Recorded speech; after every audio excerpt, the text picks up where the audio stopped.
Napakarami ng lumabas na adventure scooter ngayong taon at walang duda na humigpit ang kompetisyon sa mga adventure scooter. Pero bakit marami pa rin ang naghahangad at umaasam-asam sa Honda ADV 160 na isa sa nagpasimula ng ADV scooter? So sa video na to, alamin natin kung ano-ano ang mga rason kung bakit number 1 pa rin siya at titingnan na rin natin yung kanyang specs at kung magkano na nga ba ngayong taon. Kasi balita ko, marami ng kasa na nagpapakash sa ADV 160. Silipin natin, tara.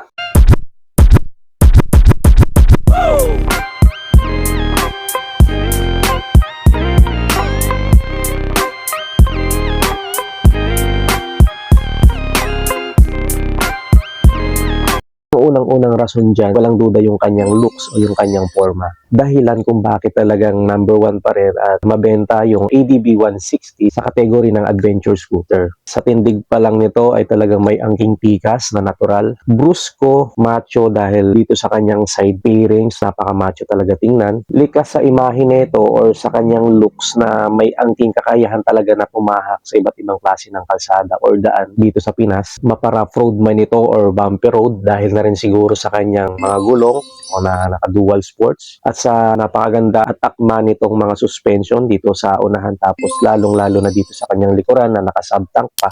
Sa dami at may mga bagong labas na ADV scooter ngayon, hindi pa rin talaga nawawala sa uso or kumbaga parang nangingibabaw pa rin ang Honda ADV 160 sa pormahan nito lalo na dito sa kanyang harapan na signature look ng mga ADV scooter, ang kanyang malalapad at klarong windshield na adjustable. Si Honda ADV din ang nagpauso nito sa adventure scooter. Nakakatulong para mailihis yung hangin na direktang tatama sa ating mga dibdib, lalong-lalo na kapag malamig ang panahon or umaambon, maiwasan natin na direktang tatama sa ating mga dibdib yung hangin or yung lamig. At kung gusto naman nating magpatakbo ng medyo mabilis, pwede nating ibaba yung windshield na nakakatulong naman sa aerodynamics ng motor. At napaka-minimalist lang din talaga ng Honda ADV 160 dahil wala ka halos makikitang decals dito. May pailan-ilan lang, kagaya dito sa kanyang windshield ay meron lang nakasulat na Honda.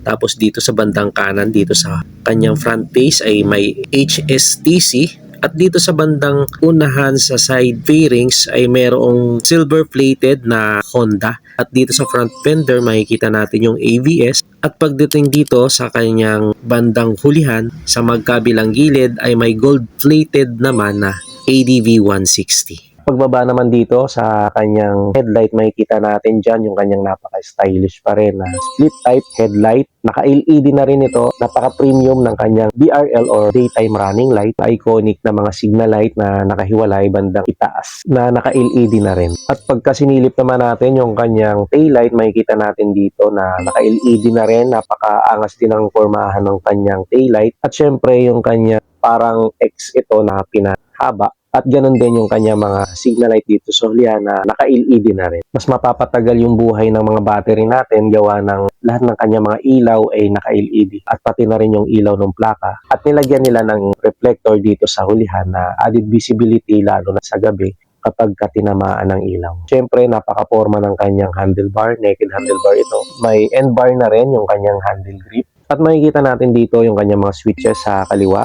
Nandyan ang high and low, yung kanyang busina dito sa bandang gitna, at syempre yung turn signals dito sa pinakababa. At pagdating naman dito sa bandang kanan, ay nandyan yung idling stop system, hazard switch, at syempre electric starter. Nandyan pa rin yung kanyang napakalapad na footboard. Komportable ito, lalo na sa mga rider. At pwede nating i-extend yung ating mga paa. Pwede tayong mag-cross leg dahil may extension yung kanyang footboard dito sa bandang unahan. Sa likuran, makikita natin yung kanyang built-in na tire hugger. Goods na goods to. Kapag medyo maputik yung dadaanan natin, iwas tinamsik dito banda sa likuran natin. Kanyang sporty na mga flare with heat guard. At sa puso ng motor na to, yung kanyang specs. 157cc to be exact. Liquid cooled 4-stroke, 4 valves. FI na siya, matipid sa gas, single overhead cam, CVT trans, naka-ESP plus ito na mas pinaganda ang performance ng makina pero less fuel.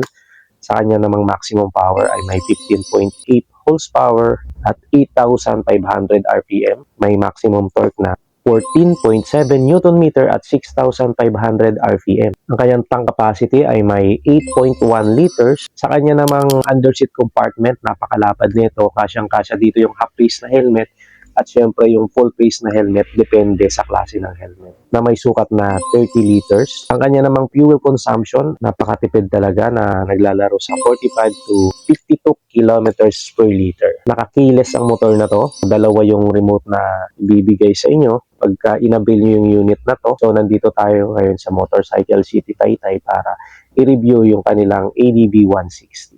Naka-anti-theft alarm na rin ito na iwas sa mga kawatan dito kung saang lugar man tayo magpa-park. So, naka-answer back system na rin ito na kapag nag-park tayo sa sobrang daming motor, madali nating malulukit yung motor natin lalo na kung maraming ADB na katabi yung ating motor. So madali nating mahanap kung alin ba yung motor natin. At nung sinukat natin yung kanyang seat height ay na-surprise naman ako dahil akala ko mahihirapan tayong sumampa pero abot na abot pa rin natin kung gusto nyong gawing reference yung ating height. Ang height ko ay 5'5 hanggang 5'6 dahil ang sukat ng kanyang seat height ay 780mm. Abot na abot natin yung ground. Hindi naman tayo nahirapan. Maganda yung turning radius ng motor. Madali nating i-maneuver or maisisingit lalo na sa mga traffic situation dito sa NCR. At ang kanya namang ground clearance ay perfect talagang pang-adventure scooter dahil 165mm mataas ito. So iwas talaga ito dun sa mga higanteng humps at dun sa mga malulubak na kalsada. At ang kanya namang bigat ay sakto lang din na may bigat na 133 kilograms. Sayang-kaya natin to nung trinay ko siyang buhatin para i-center stand. Dito sa bandang unahan ay makikita natin yung kanyang front inner pocket. May takip naman ito, sakto lang yung lalim kapag nilagay natin dito yung cellphone natin. Kapag nag-charge tayo dahil may USB charging port na rin ito, so hindi na tayo bibili ng adapter pa dahil USB ready na nga siya. Napaka-informative na rin ng kanyang full digital panel. Lahat ng informasyon sa motor na to ay talagang present dyan. Nandyan sa pinakataas yung kanyang orasan. Bandang left ay RPM indicator, speedometer dito sa may gitna, engine temperature sa may upper right, average fuel consumption at ang trip A. At para naman mabago ang settings or para may iba pang info tayo na makita ay mayroon siyang button dito sa ibaba na nagsisilbing selector para makita ang battery voltmeter, elapsed A and elapsed B, current consumption, trip A, trip B, HTC na pwedeng i-on and i-off indicator tulad ng signal light, hazard, traction control indicator. Sa ibaba naman ay idling stop system, check engine, coolant temperature, keyless sensor at ABS indicator. At sa kanya namang suspension dito sa unahan ay naka-conventional telescopic fork. At ang mahalaga ay sa likuran na naka-dual shock absorber with sub-tank na mabisa talaga sa iba't ibang klase ng kalsada or daan dito sa Pinas. Sa kanyang namang braking system, dito sa unahan makikita natin yung kanyang wavy disc with 2 piston caliper. At dito naman sa likuran ay disc brake din na may single piston caliper, naka-Nissin caliper ang harap at likod. At sa mga sukat naman ng kanyang gulong dito sa unahan ay may sukat na 110, 80/14, dual sport tire. At sa likuran naman ay may sukat na 130, 70/13. So malalapad talaga yung kanyang gulong na naka-dual sports. Parehas na tubeless, naka-mags type. At idagdag na rin natin dito yung kanyang mga special features. Mas safe na tayo dito dahil kapag biglaan tayo or napalakas yung preno natin ay ihihinto tayo ng smooth at walang skidding. Hindi maglalak yung ating mga brake. Meron na rin siyang SHTC or Honda Selectable Torque Control, which means na kapag napadaan tayo sa madulas na kalsada, mabuhangin or basa, may iwasang madulas ang hulihang gulong na automatic na i-adjust niya yung ikot ng gulong sa hulihan proportion dun sa unahang gulong. Sa ganitong paraan, iwas sa aksidente at syempre, iwas na rin na ma-damage yung ating mga motor. Meron na rin siyang idling stop system na mas nagpapatipid lalo sa konsumo ng gas. Kapag huminto tayo ng 3 to 5 seconds, lalong-lalo na sa mga stoplight, ay automatic na namamatay ang makina to save fuel. Pihitin lang natin ang silinyador at kusang aandar ang motor. Meron na rin siyang ESS or Emergency Stop Signal na kapag biglaan kayong nag-brake, ay automatic na mag-hazard si ADB para kahit papano ay ma-aware ang nasa likuran natin na may biglaang preno na naganap. Maiwasang may bumunggo sa ating likuran kapag biglaan naman tayo magpreno dahil automatic na magbi-blink or mag-hazard si ADB 160. At meron pa siyang ACG or Alternating Current Generator na kapag in-start natin yung motor, hindi siya maingay or magiging smooth ang engine. At syempre, yung basic na features ng motor na to, nandyan pa rin yung kanyang side stand, kill switch. So, hindi tayo andar kapag nakababa pa yung side stand natin. Sa dami ng features ng ADB 160 na nabanggit natin ngayon, may nakaligtaan pa ba akong banggitin? Comment nyo nga sa ibaba. Ang unit nating nire-review ngayong araw ay makikita natin dito sa Motorcycle City Type. Pwede nyo silang i-message sa mga number na nandito sa ating screen kung kayo ay mag-i-inquire. Ang SRP ng ADB 160 ay mabibili nyo sa halagang 166,900. Nagpapakas sila dito at syempre nag-i-installment din naman sila. Kung kayo ay magdadaw ng 12,600 ay may uwi nyo yung motor at magmamonthly kayo ng 8,792 kung kukunin nyo siya ng 3 years. So sa inyong palagay, sulit ba yung ADB 160 ngayong taon sa dami ng lumalabas na ADB sa Philippine market? Comment nyo nga sa ibaba. SYM Husky ADB 150. Nung nakita ko siya sa personal, walang duda na isa talaga ito sa pinakamagandang aesthetic or look sa 150cc category ng adventure scooter. Inilapag siya dito sa Pilipinas sa kalagitnaan ng taon at syempre dagdag na naman ito sa pagpipili ang motor sa 150 category ng mga adventure scooter. Ang tanong, pasado ba sa inyo yung looks, specs, ang presyo niya, pasok ba sa budget? Isa-isahin natin ngayong araw yan, silipin natin pa.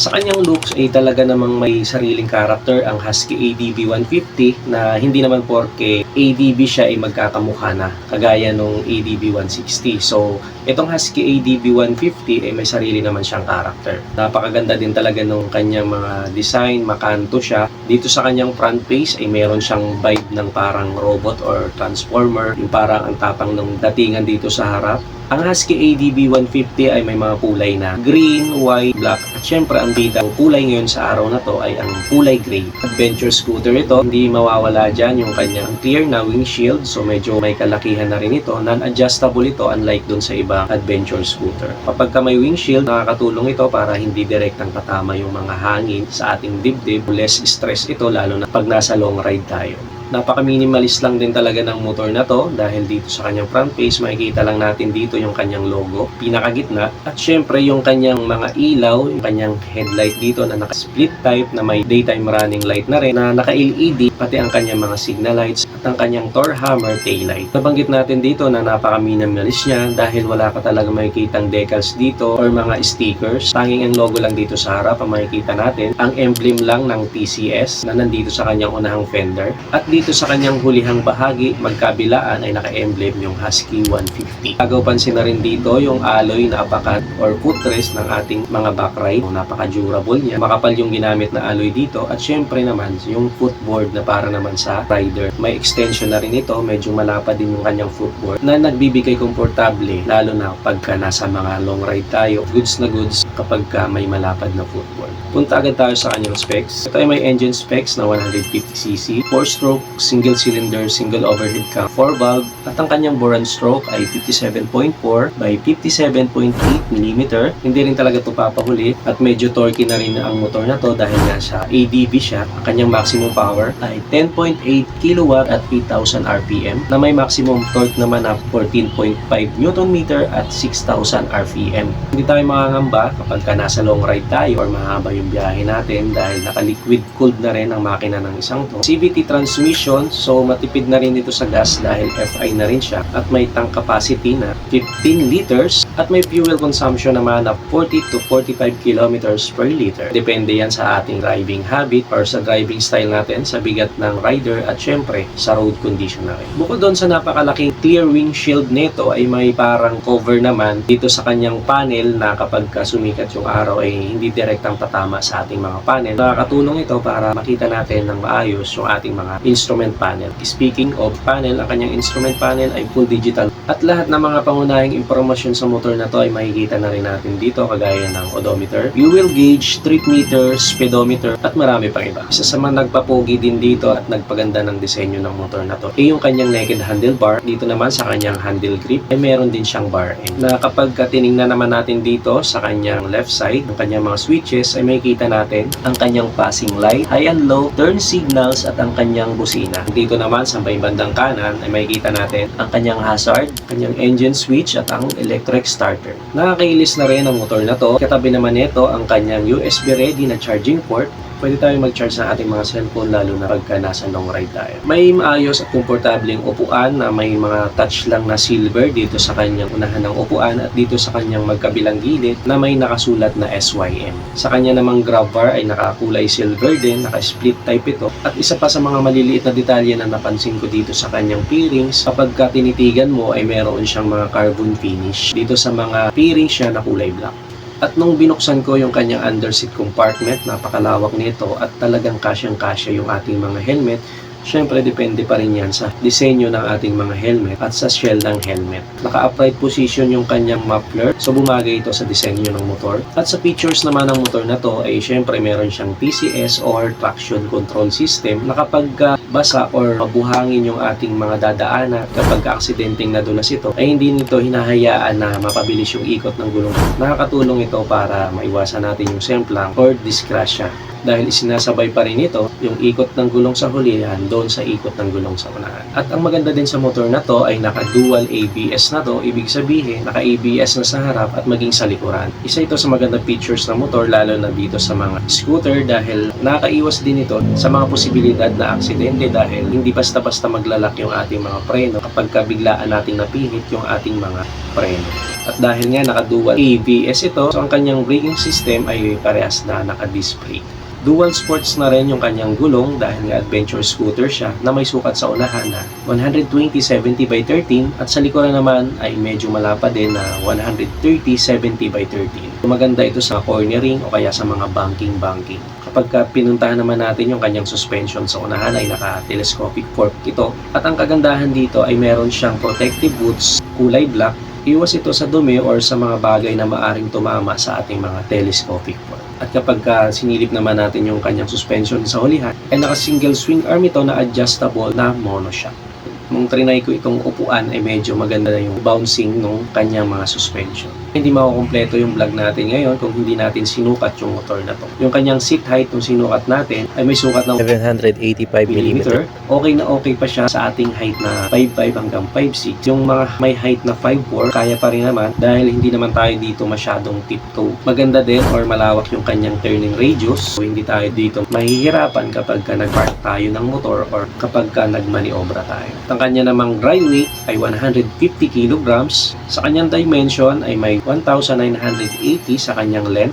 Sa kanyang width naman ay 780 at sa kanyang height ay may 1,225. Siguro kung may i-improve man dito si SYM ay ang kanyang ground clearance dahil nga sa adventure scooter ang motor na to ay dapat ay medyo mataas yung kanyang ground clearance dahil pagka adventure scooter ay sinasabak natin to sa mga malulubak na mga daan or kahit doon sa mga regular humps dito sa Pinas ay hindi sana iindahin ng motor na to dahil ang kanyang ground clearance ay meron lamang 117mm so medyo talaga mababa yung kanyang ground clearance. So isa dapat to sa mga i-improve ng SYM. Ang tanong, magkano na nga ba ang presyo ng motor na to? Pasok ba sa ating budget? Dahil ang SRP ng motor na to ay may 152,900. Sa inyong palagay, sulit ba ang presyo ng motor na to? Comment nyo nga sa ibaba. Hanggang dyan na lang yung ating video ngayong araw. Kung umabot ka hanggang sa huling bahagi ng ating video, ay huwag nyo nang kalimutang mag-like, mag-subscribe na rin para maging updated kayo sa mga susunod nating video. Thanks for watching. Bye-bye.